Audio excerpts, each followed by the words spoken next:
What's the film when you see a player like Caleb Johnson break through a hole that you believe is so vital? What's the feeling that's like? I don't think there's any better feeling.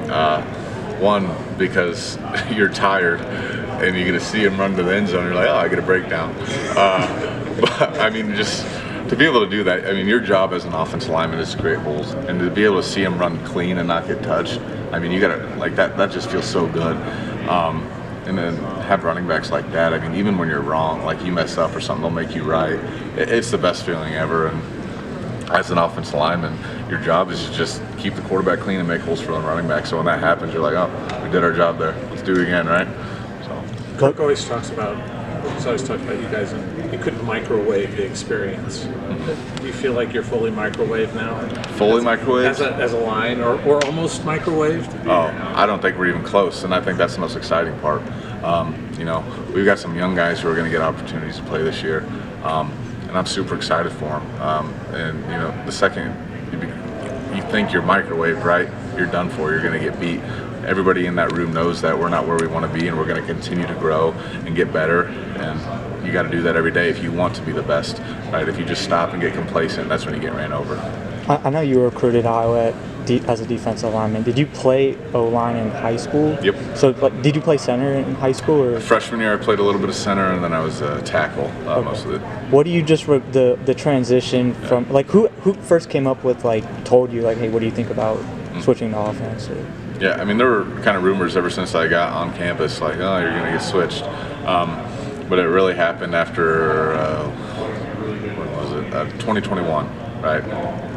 Coach Ferentz had come up to me, and he was like, hey, like, I want to put this idea in your head, right? It's your choice what you want to do.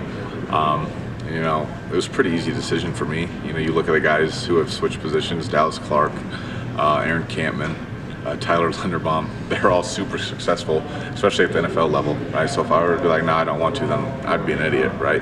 He knows what he's doing, and, you know, it worked out for me. Did you have like a welcome to the show moment of like, this is what it's going to take to play like center in the Big Ten? Oh yeah, I mean, Y.A. Black, every single day, my first year to 2 years, right at center, he's gigantic. He's 340 pounds, 6'6". His arms are massive, so you got to be ready to roll if you're going to go against him, especially in the run game, right? And he humbled me quite a few times, which has helped me to get to where I am today now. Was it easy for you to temper expectations for yourself when you switched? Because naturally, when you switched, you know, you're following an all-time great, probably the Big Ten, Tyler Linderbaum. You know, the journey to being the center, the number, I mean, everything, being an in-state kid. I mean, was it difficult for you to just trust the process and stay with it, or how would you kind of approach that? I think it definitely was difficult, right? I got in there, I was like, oh, Lindy did it, I'm going to be really good this year, right? And, you know, that's what you think. You're like, I'm going to be really good. But the hard reality is, like, I wasn't. Like, that's the truth, and you have to have an honest self-evaluation, look back at that season. And, you know, you could say, oh, it was my first year, it's okay, it's not, right? Like, you have to be able to be real with yourself and understand that's not where you want to be. And that's where the growth happens, right? You understand where you were and you understand where you need to be. And that first season was humbling, man, and I think I needed to be humbled. You know, I was a starter, like, oh, okay. But I was young. I was like, I've arrived. But the truth is, I was nowhere where I wanted to be or needed to be, especially to be successful at the Big Ten level, right? You can go out there and go through the motions and do whatever, but that's not what I wanted to do. I had bigger goals and aspirations than just be out there on Saturdays. I want to do bigger things than that. At what point were you like, did you feel like you started to pick things up, like you were gaining momentum? I think, I think towards the third year, right, things started to I was a little more confident in the way I was doing things, understood what I needed to do, the concepts of things and whatnot. And then I started seeing bigger pictures, right? The game started to slow down a little bit for me, and I'm still not where I want to be, but I kind of see the bigger picture now. It's not so focused on this. I can just see more and what's going on, which helps me a lot, especially at center. There's like 3 tasks that you have to do on every single play. One is, you know, identify in the pre-snap what the alignment is, where the mic is, everything like that. Help set your blocks. 2, snap the ball. Yep. 3, get to your block and within a fraction of a second.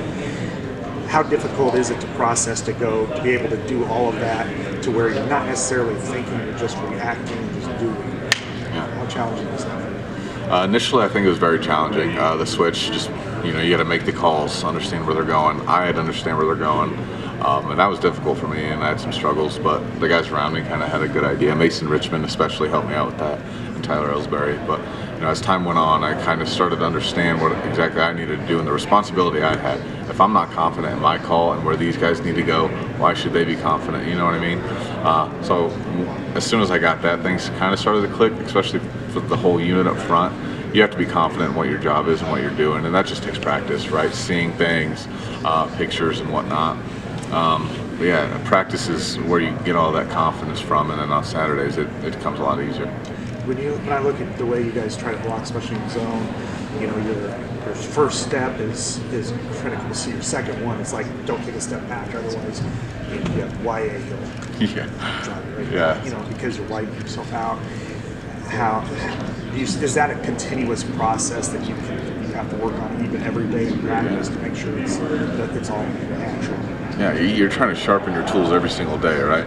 You stop trying to gain ground with your first step and then get the backside knee through. You're not going to be able to do it in a game. Like, you have to consistently practice these things, especially if you want to be successful on a Saturday. Like, these guys are good football players. They've been recruited to play Power 4 football, and we understand that. And if you let it slip up and you're like, oh, I'm going to do it my way, you're going to get messed up. These guys are really good to play against. So every day you come and you got to practice these things, these fundamentals, like the little things, right? That's what separates the good guys from the great guys. And the guys on Sundays, that's why they're there, right? They were able to focus on those things and get better at those things. That's what separates the good from the great. There's only so much you can do at pre-snap, because sometimes then all of a sudden there might be a tap, or they just might move. They might go from being zero tech to one shade, and then you've got, it's almost unspoken how you guys have to. Okay, now we got to adjust our combo block. That seems to be probably one of the things you guys constantly work on. So it's like unspoken. How do you get to a point? Because a few years ago, I know you guys struggled with it. But now you've got last year, of course, so it's pretty good at it. I think it's a feel thing, right? Like, we should be able to go out there, and I shouldn't have to make a call. They should understand what they have to do based on where the linebacker's at, where the nose is at, right? If he's a 2-eye like this or moves to a 1, you should understand, like, okay, am I going to rub this one or am I going to stab on this one, right? It's just a feel thing, and that takes time, right? Last year, I thought we did a way better job of it, because that group of 5 guys had been playing with each other for 3 years at that point. You understood how they were playing and all these things, but it's just a feel thing when you go out there. And I'm like, the guys that we have, they're starting to feel a little bit better. I'm really excited for fall camp, because we actually get to go out there and practice for our first game, which is about a month away or so. So I'm really excited for it.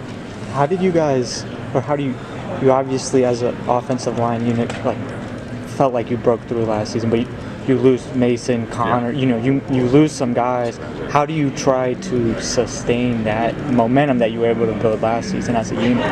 Yeah, I mean, it starts with the guys you bring into your room, right, and the guys you surround yourself with. And I think in that offensive line room, we are surrounded by some of the best guys I know, for sure. They're my best friends. To be able to be surrounded with them is awesome, but they understand the standard that has been set. Right, the standard was set a long time ago, right? With old guys like Robert Gallery, Austin Blythe, Brandon Shaw, like all these guys, I can name however many. They set the standard for what it takes to play offensive line at Iowa. Kind of lost that along the way, but I felt like these past couple of years we brought it back to what it's supposed to be. And if you're going to play offensive line at Iowa, there's a standard that you have to abide by, and if you don't, get out. Like, we don't need you. We're going to bring in somebody who's going to play with that standard and how we operate. And I think we have the guys that we need to do. And especially the young guys that are playing now, you got Trevor Lauk, Jack Dotzler, Cade Pieper. They learn from these dudes. So, like, they understand what they have to do. They saw what they needed to do. So when they go in on Saturdays, I'm confident they're going to be able to do it. I know you take preseason stuff with a grain of salt, but there was a preseason media poll that someone gave you a third place vote for Big Ten Offensive Player of the Year. For offensive player? Yes. Oh, I like that guy. So I was like, I don't know. I tried to find out who it was. I couldn't find out who it was, but I'm like, that's like unheard of for like a lineman. What's your reaction to that? I mean, that's funny. Whoever that is, I appreciate their belief. That's pretty cool to have an offensive lineman up there. I like him a lot. Hopefully we can find who that is, so I can write him a letter or something. That's pretty cool.